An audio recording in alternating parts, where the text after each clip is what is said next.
بسم اللہ الرحمن الرحیم۔ On line watch dog official کے ساتھ حاضر ہوں۔ آپ دیکھ رہے ہیں انسائیڈر، اور ہمارے ساتھ موجود ہے editor in chief daily Jinnah اور online news network Mohsin Jamil Baig Sahab. دو تین اہم ایشوز گزشتہ دنوں جو ڈیولپمنٹس ہوئی، ایک تو D J S P are کی پریس کانفرنس، اور گزشتہ روز وزیر اعظم عمران خان کا کابینہ اجلاس سے خطاب اور اپنے ہی وزراء کی کارکردگی پر اظہار مایوسی اور ناراضگی، کچھ تھریٹس بھی کیے تبدیلی کے حوالے سے، اور پھر ساتھ ہی ساتھ شاہد خاقان عباسی گئے بیرون ملک ون ٹائم پرمیشن کے اوپر، ای سی ایل سے نام نکالا گیا، یہ بھی کوئی این آر او تھا یا نہیں تھا، واپس بھی آ گئے، تو اس حوالے سے بھی گفتگو ہوگی۔ بہت شکریہ محسن صاحب آپ کے وقت دینے کا۔ سب سے پہلے تو D J S P are کی پریس کانفرنس میں ان سے سیاسی سوالات بھی کیے گئے، اور انہوں نے کہا کہ اگر پی ڈی ایم کا ایک تو انہوں نے کہا جی جواز کوئی نہیں بنتا کہ راولپنڈی کی طرف آئیں، اگر وہ آ جاتے ہیں تو پھر ہم ان کو چائے پانی پلائیں گے۔ اب اس چائے پانی سے بیگ صاحب ہم اپنی صحافتی زبان میں اس کے دو مطلب لیتے ہیں، تو آپ کو کیا سمجھ آئی ہے کہ فوج کا اس حوالے سے فوجی ترجمان کا وہ کیا کہنا چاہ رہے تھے؟ بہت شکریہ صدیق صاحب۔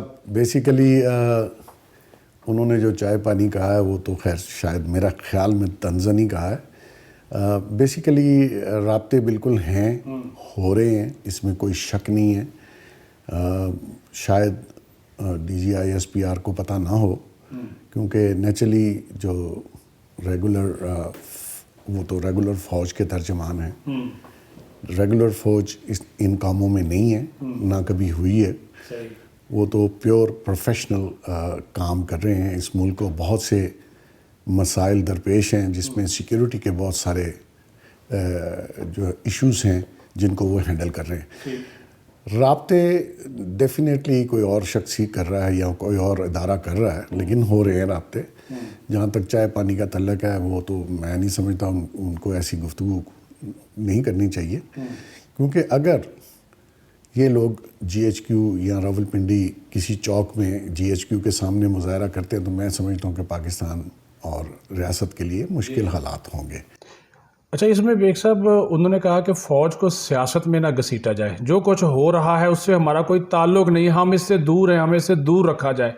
لیکن الزام ساری پی ڈی ایم یہ لگا رہی ہے کہ فوج مکمل طور پر حکومت کا ساتھ دے رہی ہے۔ نہیں، فوج نہیں ہے صدیق صاحب، بالکل فوج نہیں ہے۔ پوری فوج کو مدعی الزام نہیں ٹھہرایا جا سکتا، فوج نہیں ہے۔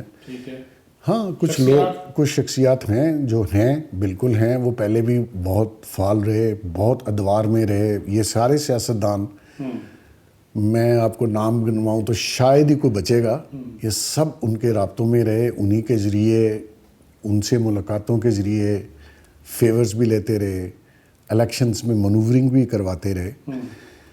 اب کیونکہ ان کے حالات نہیں ہیں، ایکسپوز ہوئے پورے بہت سے لوگ، تو شاید اس وجہ سے وہ کہتے ہیں، کیونکہ ان کو علم ہے، انہوں نے بھی بہت سے مفادات لیے، تو اب وہ چاہتے ہیں کہ اب ہمارے ساتھ بھی اسی طریقے کی شفقت کی جائے جس طرح کی پریویس دور میں رہی ہے۔ تو کون سا ایسا سیاستدان ہے جن سے ان کے رابطے نہیں تھے، سیاستدانوں نے مفادات نہیں حاصل کیے؟ اچھا، ایک بیگ صاحب 3-4 ماہ سے آپ ایک مسلسل بات کر رہے ہیں، اور آپ نے آرمی چیف سے براہ راست مطالبہ کیا تھا کہ وہ آگے آئیں اور نیشنل ڈائیلاگ کا راستہ اپنائیں۔ جو گزشتہ دنوں ایک کور کمانڈرز کانفرنس ہوئی، اس میں ایک جملہ تھا کہ ریاست کے جتنے بھی وہ ادارے ہیں ان کے درمیان اس وقت جو ملک کو چیلنجز درپیش ہیں، قومی ہم آہنگی کی ضرورت ہے۔ تو اس کا میسج آپ کیا سمجھتے ہیں؟ قومی ہم آہنگی سے تو مراد ہے، پھر ظاہر ہے اپوزیشن اور حکومت کو ایک ہی پیج پہ آنا پڑے گا، یہ میسج کن کے لیے ہے؟ میسج تو یہ موجودہ گورنمنٹ کے لیے ہوگا، نیچرلی گورنمنٹ ہی، موجودہ گورنمنٹ جو ہے وہی حالات کو بہتر انداز میں لیکن موجودہ حکومت تو بات نہیں کرنا چاہتی بیگ صاحب اپوزیشن سے۔ دیکھیے، بات تو آج نہیں کل کرنی پڑے گی۔ اگر کوئی اور صاحب کر رہے ہیں بات، تو میں سمجھتا ہوں کہ یہ بات گورنمنٹ کو کرنی چاہیے۔ پولیٹیکل گورنمنٹ ہے، پولیٹیکل پروسیس ہے، پولیٹیکل اور جمہوریت میں آپ کو ڈائیلاگ ہی سے بات کرنی پڑتی ہے اپوزیشن سے۔ اور خان صاحب کا یہ جو طرز حکمرانی ہے کہ میں بات نہیں کروں گا، میں این آر او نہیں دوں گا، آئی ڈونٹ نو کس سینس میں وہ یہ گفتگو۔ بالکل، آپ نے ابھی خاقان عباسی صاحب کا بھی ذکر کیا تھا جی، تو یہ خان صاحب کو چاہیے کہ جمہوریت میں تو پھر بات چیت ہی ہے، باقی تو میں نہیں سمجھتا وہ جس طریقے سے حکومت چلانا چاہتے ہیں، اسی وجہ سے ان سے حکومت چل نہیں رہی۔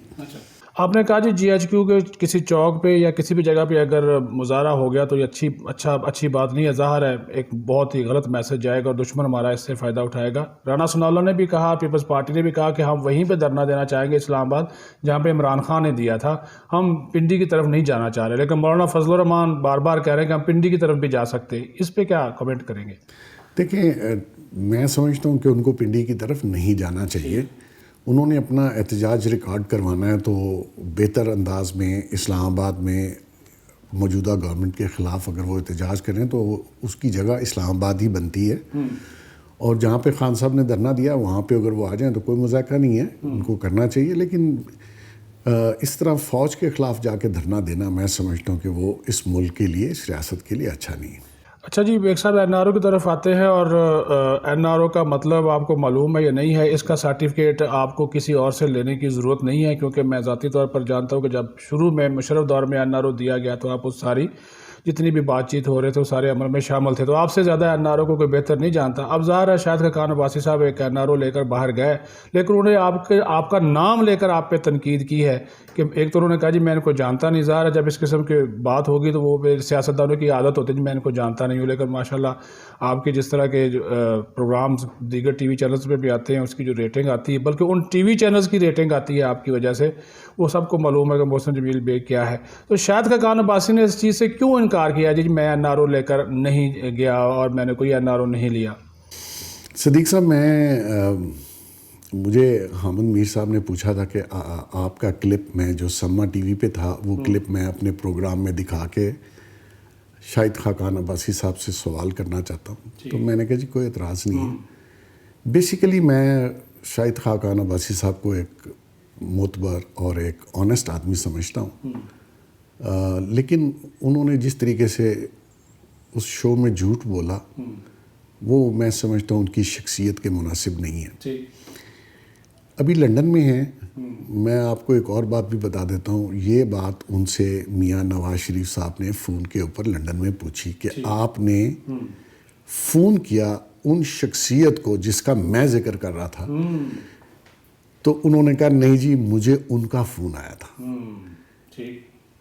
باہر آپ نے جانا تھا، ضرورت آپ کی تھی، وہ آپ کو فون کریں گے؟ کوئی لاجک بنتی ہے کہ ایک انٹیلیجنس ایجنسی کا ہیڈ آپ کو فون کرے گا؟ باہر جانے کی ریکویسٹ آپ کر رہے ہیں اور وہ آپ کو فون، تو لاجک نہیں ہے۔ میں سمجھتا تھا خاقان عباسی صاحب کو جھوٹ بولنے کی ضرورت نہیں ہے، یہاں سے بہت لوگ مستفید ہوئے، آپ بھی ہوئے، آپ نے ریکویسٹ کی، انہوں نے اپنی ہی اسی گفتگو میں انہوں نے خود آپ کی بات کی تصدیق کی کہ پچھلے 3 مہینے سے میری درخواست تھی، اگر نہ کرتے تو میں عدالت میں جاتا، انہوں نے خود بولا ہے۔ دیکھیں ایک چیز بڑی کنفرم ہے صدیق صاحب کہ خان صاحب اور خان صاحب کی حکومت میں وزاداری نہیں ہے۔ اگر کوئی مناسب گورنمنٹ ہوتی تو وہ خاقان عباسی صاحب اور اس طرح کے بہت سے اور لوگوں کی ریکویسٹ، ون ٹائم پرمیشن باہر جانے کے لیے جن کے میڈیکل ایشوز ہیں، کسی کا فیملی ایشو ہے، وہ اجازت مل جائے، لیکن عمران خان صاحب میں یہ اخلاقی جرت اور گنجائش ہی نہیں کہ وہ کسی کو پرمیشن دیں، تو یہ پرمیشن نیچرلی جن اداروں نے، جن شخصیات نے لے کے دی ہے، خاقان عباسی صاحب کو جھوٹ نہیں بولنا چاہیے تھا۔ پھر انہوں نے میاں صاحب کے سامنے بھی جھوٹ یہ بولا کہ ان کا فون آیا تھا، حالانکہ میں صدیق صاحب آپ ہی نے خبر کی، ہمارے ادارے سے خبر چلی، آپ کو ہی انہوں نے فون کیا، آپ سے بات ہوئی تھی، تو پھر جھوٹ کس لیے بولنا؟ ٹھیک ہے نا جی۔ این آر او کا مطلب مجھے نہیں پتا، لیکن جو لینے والے لوگ ہیں ان کو تو پتا ہے نا جی کہ این آر او کیا ہوتا ہے۔ این آر او کا مطلب یہ نہیں کہ آپ فار ایور جو ہے اس چیز سے نکل گئے ہیں، وہ اپنی جگہ ہے۔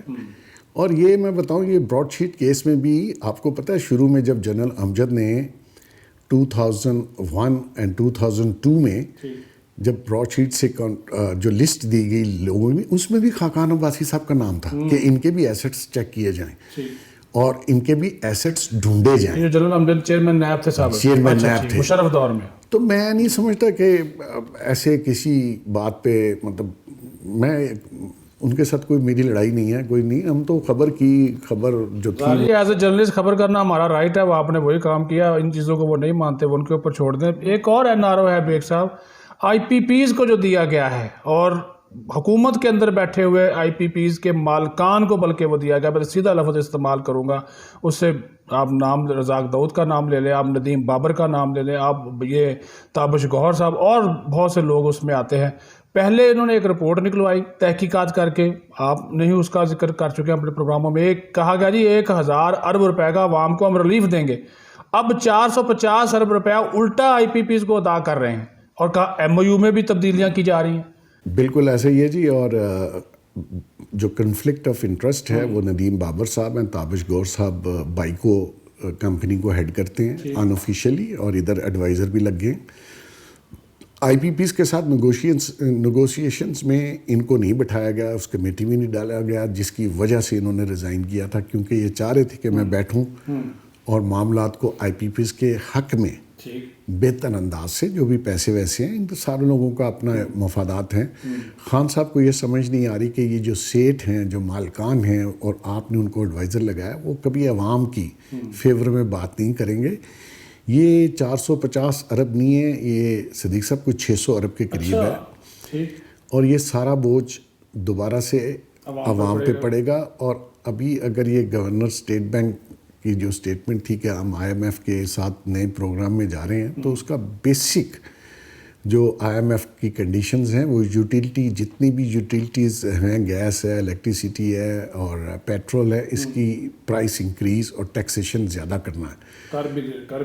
کر بھی رہے ہیں اور زیادہ ہو جائے گی. آپ دیکھیے کہ جس حساب سے 600% گیس مہنگی کی, الیکٹریسٹی آپ کہاں لے گئے, آپ پیٹرول کی ٹیکسیشن, لیوی قانون میں پاکستان کے آئین میں صرف 32 روپے ہے.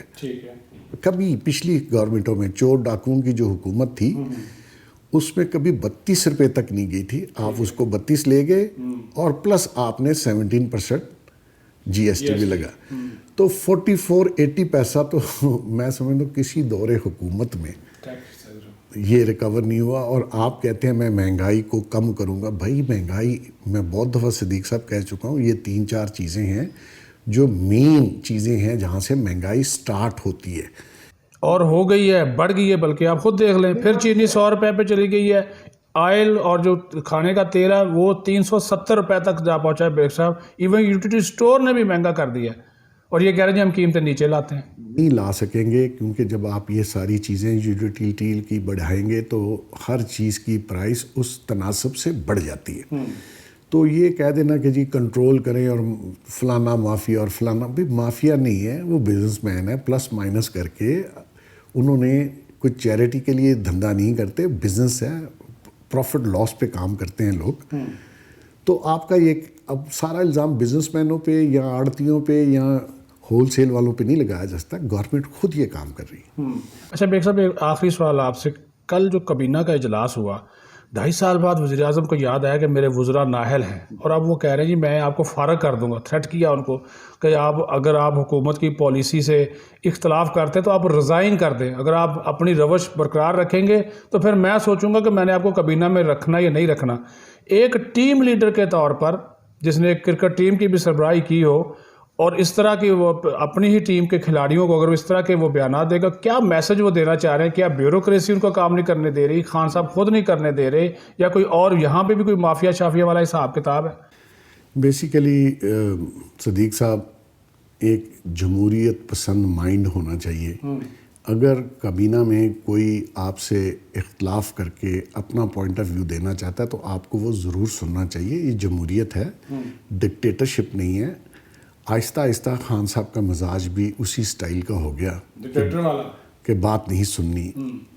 اپوننٹ جو بھی ہو, اپنی کیبنٹ کا ممبر ہو, اگر وہ اختلاف رائے رکھتا ہے آپ کے کسی پوائنٹ آف ویو سے تو آپ کو وہ شاید برداشت نہ ہو. دوسری بات یہ ہے کہ اگر اوپر والا شخص, جیسا کہ خان صاحب خود کہتے تھے, پرفارم کرے گا تو نیچے ٹیم پرفارم کرے گی. اگر اوپر پرفارمنس نہیں ہے تو آپ 2.5 سال بعد ٹیم کو مدعے الزام نہیں ٹھہرا سکتے. دوسرا, وہ تو کہہ رہے ہیں میں ایک چھٹی بھی نہیں کرتا, سارا دن 6-7 میٹنگ کرتا ہوں. خان صاحب یہ کہتے ہیں, وہ انگلش میں کہتے ہیں بیزی ڈوئنگ نتھنگ. تو مسئلہ یہ ہے کہ اگر آپ سارا دن کام کرتے ہیں تو اس کا رزلٹ آنا چاہیے. اور اگر اسی کیبنٹ کے ساتھ اگر آپ وہ ایک کو اٹھا کے دوسری جگہ اور دوسرے کو اٹھا کے تیسری جگہ لگاتے رہیں گے تو پرفارمنس نہیں آئے گی. اگر ایک شخص ایک جگہ پرفارم نہیں کر رہا تو دوسری جگہ بھی نہیں کرے گا نیچرلی. اب آپ 2.5 سال بعد یہ کہیں کہ جی میں نکال دوں گا تو آپ کے پاس تو بندہ کوئی بچا نہیں ہے پیچھے. آپ کس کو رکھیں گے اور کس کو نکالیں گے؟ کیونکہ پی ٹی آئی کا ویسے ہی وجود میرے خیال میں خان صاحب نے 2.5 سالوں میں ختم کر دیا ہے. ابھی سینٹ کے الیکشنز بھی ہیں. اگر آپ یہ سارا کام کریں گے تو مجھے نہیں لگتا کہ آپ سینٹ میں کبھی میجورٹی لے پائیں گے. تو آپ کا خود طرز حکومت ایسا ہونا چاہیے کہ لوگ نیچے پرفارم کریں. آپ کی پرفارمنس نہیں ہے اس لیے گورنمنٹ کی پرفارمنس نظر نہیں آ رہی. آپ وزراء کو الزام نہیں ٹھہرا سکتے. لوگوں نے آپ کو ووٹ دیے ہیں, طریقے انصاف کو ووٹ دیے ہیں, جواب بھی آپ ہی سے لینا. اصلاحات کی بڑی بات کی گئی تھی, ڈاکٹر ارشد حسین کو سربراہ بنایا گیا. کل وہ بھی کہا کہ جی اصلاحات مجھے نظر نہیں آ رہی, گورننس مجھے نظر نہیں آ رہی. صدیق صاحب سارا دن تو پی ڈی ایم کے پیچھے رہتے ہیں, سارا دن نیب کے پیچھے رہتے ہیں, سارا دن 1 روپیہ نیب ان لوگوں سے وصول نہیں کر سکی. جو براڈ شیٹ کا کیس تھا وہ دیکھ لیجئے, آپ کے سامنے ہے. کوئی پیسہ وصول ہوا, انہوں نے بارہا بتایا. یہ لمبی سٹوری ہے, اس پہ کسی دن علیحدہ سے پروگرام کریں گے. مجھے پتا ہے کس طریقے سے کانٹریکٹ دیا گیا. اگلا پروگرام اسی پہ کریں گے سر, وہ سارا براڈ شیٹ. شہزاد اکبر صاحب نے ابھی بھی جا کے نیگوشیشنز کی. ابھی بھی اگر آپ سیریس ہوتے تو آپ براڈ شیٹ کو کانٹریکٹ دیتے, آپ کے یہ 28 ملین بچ جاتے. نیا کانٹریکٹ دیتے, سیریس ہوتے, وہ پیسے آپ کو ڈھونڈ کے دیتے. اس میں سے پیسہ انہوں نے وصول کرنا تھا. 80% آپ کو, 20% ان کا تھا. لیکن کیونکہ آپ نے صرف نعرہ لگایا. شہزاد اکبر صاحب کتنے پیسے وصول کر کے لائیں گے؟ 1 ٹکا بھی نہیں. اچھا جی, آپ نے کہا نیب اتنی ریکوری کری, آپ نے ٹویٹ بھی کیا. یہ جو 28 ملین یہ کس کے کھاتے میں جائے گا؟ یہ نیب دے گی, منگی دے گا, یہ کرپٹ چیئرمین دے گا جو مورلی اور فائنینشلی کرپٹ آدمی ہے؟ دے چکے ہیں سر 700 کروڑ. تو یہ کس کے کھاتے میں جائے گا؟ اس کا کوئی جواب وزیر اعظم صاحب نہیں دیتے. کہ آپ تو مطلب قوم کو اتنا بے وقوف مت سمجھیں. آپ نے پرفارم نہیں کیا, آپ نے چیزوں کو صحیح لے کے نہیں چلے. آپ روز آپ کے وزراء 10 پریس کانفرنسیں کرتے ہیں اور ایشو کو اتنا بڑھا دیتے ہیں. حالانکہ سب کو پتہ ہے براڈ شیٹ کا کیس کیا ہے. آپ نے ریکوری جو کرنی تھی وہ آپ نے 1 پیسہ ریکوری نہیں کی. کس بڑے پولیٹیشین سے آپ نے پیسے وصول کیے بتائیں؟ یہ نیب بتا دے. یہ تو غریب غربا کو پکڑی جا رہے ہیں, دھوس داند لی. 28 ملین کا کوئی جواب دینے کے لیے تیار نہیں ہے کہ جی کانٹریکٹ مشرف صاحب. بھائی کانٹریکٹ مشرف صاحب نے کیا تھا. آپ نے اسی طرح دیکھیں, ریکوڈک کا کیس ہے, ریکوڈک میں بھی آپ کے خلاف ڈگری ہوگی. آپ میں صلاحیت ہی نہیں ہے کہ آپ سیٹل کر سکیں. وہ تو شکر ہے ہماری انٹیلیجنس ایجنسی کا جنہوں نے کارکے کا کیس سیٹل کیا, ورنہ یہ ان سول گورنمنٹ پہ ہوتا تو وہ بھی نہیں ہونا تھا. بہت شکریہ بیگ صاحب. ویورز, آئندہ پروگرام میں ہم براڈ شیٹ اور اس کی حقیقت اور ان کے یہ جو تحقیقات ہے کہاں سے شروع ہوئیں اور کس نے ان کو اس حوالے سے تعاون کیا یا نہیں کیا, اس پہ ہم جو ہے وہ گفتگو کریں گے. آمرانہ طرز حکومت سے کبھی بھی حکومت نہیں چل سکتی اور نہ ہی گورننس اور میرٹ اور شفافیت آ سکتی ہے. آئندہ پروگرام تک کے لیے اجازت. اللہ حافظ.